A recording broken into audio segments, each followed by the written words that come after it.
নমস্কার, তন্দ্রা লিটল ওভেনে আপনাদের সকলকে স্বাগত। আজকে আমি আপনাদেরকে মেয়োনিজ করে দেখাবো। স্ট্রিট ফুড ওরা যেভাবে করে ঠিক সেভাবে, একদম সহজ, খেতে অসাধারণ লাগবে। আর এত সহজে যে মেয়োনিজ এত সুন্দরভাবে হয়ে যায়, না করলে না খেলে কিছুতেই বুঝতে পারবেন না। আসুন তাহলে দেখে নিই রেসিপিটা কিভাবে আমি করলাম এই স্ট্রিট ফুড স্টাইলে মেয়োনিজ। মেয়োনিজ করার জন্য আমি এখানে দুটো সিদ্ধ ডিম নিয়ে নিয়েছি। এই সেদ্ধ দুটো ডিম দিয়ে আজকে আমি স্ট্রিট ফুড স্টাইলে মেয়োনিজটা করে দেখাবো। এই মেয়োনিজটা করা একদম সহজ, যে কেউ পারবে করতে, আর খেতে অসাধারণ লাগে। একবার করে খাবেন তাহলে বুঝতে পারবেন। ডিমটা খোসাটা আমি ছাড়িয়ে নিচ্ছি। দেখুন আমি কীভাবে খোসা ছাড়াচ্ছি। এইভাবে খোসা ছাড়ালে খুব তাড়াতাড়ি চটজলদি খোসাটা ছাড়িয়ে দেওয়া যাবে, আর অথচ ডিমটা কোথাও কোনো দিক দিয়ে ভাঙবে না। দেখুন আমি ছাড়াচ্ছি। এই মুহূর্তে আপনারা কে কোথা থেকে আমার এই রেসিপিটা দেখছেন প্লিজ একটু কমেন্ট বক্সে কমেন্ট করবেন, আমার তাহলে খুব ভালো লাগবে। আর নতুন কোনো বন্ধু প্রথমবার আমার চ্যানেলটাকে দেখে থাকলে আপনাকে একটা বিগ হাগ জানাচ্ছি। চ্যানেলটাকে সাবস্ক্রাইব করে নেওয়ার জন্য অনুরোধ রইল। পাশে বেল আইকনটা অ্যাক্টিভেট করে নেবেন, যাতে পরবর্তী আমার সমস্ত রেসিপির নোটিফিকেশন সবার আগে আপনার কাছে এসে পৌঁছয়। আর আপনি যদি ফেসবুক থেকে দেখে থাকেন তাহলে ফলো অপশনটা ক্লিক করবেন আর একটা লাইক দেবেন, তাহলে আপনি আমার সাথে জুড়ে যাবেন। আপনি আমার সাথে জুড়ে গেলে আমার সমস্ত রেসিপির নোটিফিকেশন সবার আগে আপনার কাছে এসে পৌঁছবে। দেখুন অনায়াসে আমি খোসাটা ছাড়িয়ে নিতে পারলাম, কোথাও কিন্তু ভাঙলো না, অটুট রইল। এবার খোসাগুলি সরিয়ে দিচ্ছি আর ডিমটা দিয়ে আমি মেয়োনিজটা করছি। এখানে একটা মিক্সিং জার নিয়ে নিলাম। এই মিক্সিং জারের মধ্যে ডিমটাকে আমি একটু কেটে ছোট করে দিচ্ছি, টুকরো করে দিচ্ছি, যাতে ব্লেন্ড হতে সুবিধা হয়।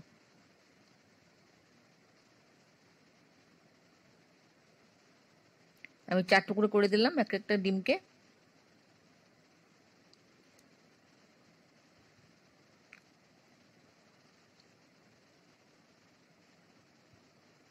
এবার এর মধ্যে আর কি যা যা দেবো সেগুলো আমি একে একে বলে দিচ্ছি। এর মধ্যে একটা লেবু আমি চিপে রস দিয়ে দিচ্ছি। ধরুন আপনি 1 টেবিল স্পুনের মতন লেবুর রস দিতে হবে। আর আপনার কাছে যদি লেবু না থাকে তাহলে আপনি 1 টেবিল স্পুনের মতন ভিনিগার দিয়ে দেবেন। আর দেব 3 টেবিল স্পুন মিল্ক পাউডার, আর দেব নুন স্বাদ অনুযায়ী সামান্য একটু, আর চিনি দেব 1 টেবিল স্পুন। এবার 2 টেবিল স্পুন রিফাইন তেল দিয়ে দিলাম। আগে কি হতো, কত তেল দিতে হতো, আর এখন যেই স্ট্রিট ফুডটা করে ওরা তাতে একদম খুব সামান্য তেল দেয়। আর দিয়ে দেব 1 টেবিল স্পুন, 2 টেবিল স্পুন, আর একটু বেশি জল দেব, 3 টেবিল স্পুনের মতন কাছাকাছি জল দেব। আমি একটু খুব বেশি থিক করব না, আবার খুব বেশি রানিও হবে না, সুন্দর ঠিকঠাক মতন হবে। এটা দিয়ে মিক্সিং জারটা চালিয়ে নিচ্ছি।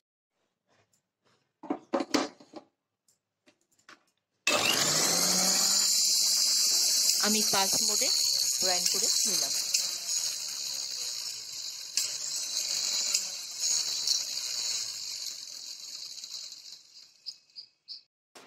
এবার একটু খুলে দেখছি কি অবস্থায় আছে। বাও, কি সুন্দর হয়েছে! দেখুন দেখুন কি সুন্দর হয়েছে। কনসিস্টেন্সিটা একদম ঠিকঠাক আছে। আপনি যদি আরো বেশি ঘন চান তাহলে জলটা একটু কম দেবেন, আর যদি এরকম চান তাহলে আমি যেরকম দিয়েছি ঠিক সেরকমই দেবেন। এবার এর মধ্যে আমি দেব 1 টিস্পুন গোলমরিচের গুঁড়ো। আমি 1 টিস্পুন দিলাম, আপনি একটু কম ঝাল পছন্দ করলে 1/2 টিস্পুন দেবেন। দিয়ে আমি এবার আবার মিক্সিটা একটু ঘুরিয়ে নেব, একটু ব্লেন্ড করে নেব।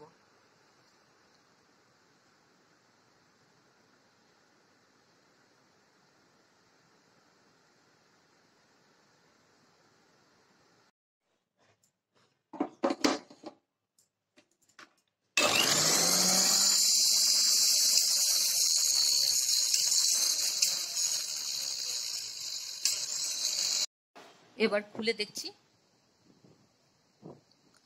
দারুণ লাগছে, খুব সুন্দর হয়েছে। আগে তো কাঁচা ডিম দিয়ে করতে হতো, কেমন যেন একটু ঘিন ঘিন করতো শরীরটা। আর এত তেল দিয়ে মানে মেয়োনিজ খেতে হতো, প্রচণ্ড ক্যালোরি থাকতো তাতে। আর এখন দেখুন কত অল্প তেলে আর সিদ্ধ করা ডিম দিয়ে সুন্দরভাবে করে নিলাম। দারুণ লাগে খেতে। আমি এবার একটা পাত্রে ঢেলে নিচ্ছি। শুধু ক্যালোরি না, অনেক ফ্যাট থাকতো, মাস্টার্ড সস দিতে হতো, অনেক কিছু দিতে হতো, কিছুই লাগে না। ব্রেডে লাগিয়ে দারুণ লাগবে খেতে। যে কোনোভাবেই এটা খুব সুন্দর লাগে খেতে। আর এত টেস্ট হয় এই মেয়োনিজটা, একবার করে খেলে বুঝতে পারবেন। অবশ্যই খাবেন একবার করে, দারুণ লাগে। আর এই একবার খেলে এটা আর দোকান থেকে কিনে এনে খাবেন না মেয়োনিজ, তখন মনে হবে সবসময় বাড়িতে বানিয়েই খাই। আর একদম ইজি মেথড, কোনো অসুবিধাই নেই। এতক্ষণ ধৈর্য ধরে আমার এই রেসিপিটা দেখার জন্য আপনাকে অসংখ্য অসংখ্য ধন্যবাদ। আপনারা সকলে ভালো থাকবেন, সুস্থ থাকবেন, ঈশ্বরের কাছে এই কামনা করি। আর এই ধরনের নতুন নতুন রেসিপি দেখতে আমার চ্যানেলটাকে সাবস্ক্রাইব করে নেবেন, পাশে বেল আইকনটা অ্যাক্টিভেট করে নেবেন, যাতে পরবর্তী আমার সমস্ত রেসিপি নোটিফিকেশন সবার আগে আপনার কাছে এসে পৌঁছয়। আর আপনি এই মেয়োনিজটা এয়ারটাইট কন্টেনারে রেখে 7 দিন 10 দিন মতন আপনি খেতে পারবেন ফ্রিজে রেখে, তারপর আর খাবেন না। এটা এর মধ্যে শেষ করে দেবেন। এরকম অল্প অল্প করে করবেন আর করে করে খেয়ে শেষ করে দেবেন। আর আপনাদের যদি কোনো প্রশ্ন থাকে আমার রেসিপি সম্পর্কে, অবশ্যই কমেন্টসে জানাবেন, আমি আপনাদের প্রশ্নের উত্তর দিয়ে দেবো। আর যারা এখনো পর্যন্ত আমার চ্যানেলটাকে সাবস্ক্রাইব করেননি, ঝটপট সাবস্ক্রাইব করে নিন। আপনাদেরকে আমাদের মাঝে দেখতে পেলে আমাদের খুব ভালো লাগবে। এই মেয়োনিজটা বানিয়ে খাবেন, খেয়ে কেমন লাগলো কমেন্টসে জানাতে ভুলবেন না। আমি আপনাদের কমেন্টসে অপেক্ষা করি। আপনাদের কমেন্টস পড়তে আমার খুব ভালো লাগে। রেসিপিটা ভালো লাগলে একটা লাইক দেবেন, বন্ধুদের সাথে অনেক অনেক শেয়ার করবেন, যাতে অন্যরাও এভাবে তৈরি করে খেতে পারে। তাহলে মেয়োনিজ বানানোর ঝামেলা আমি মিটিয়ে দিলাম। ঝটপট বানাবে এখন, আর ঝটপট খাবেন, খুব ভালো লাগবে। আমি তো তাই করি। তাহলে ভিডিওটা আজকে এখানে শেষ করছি। আবার দেখা হবে আপনাদের সাথে পরবর্তী অন্য কোনো এক রেসিপিতে। আপনারা সবাই ভালো থাকবেন, সুস্থ থাকবেন, নিজের খেয়াল রাখবেন, নিজের পরিবারের খেয়াল রাখবেন। নমস্কার।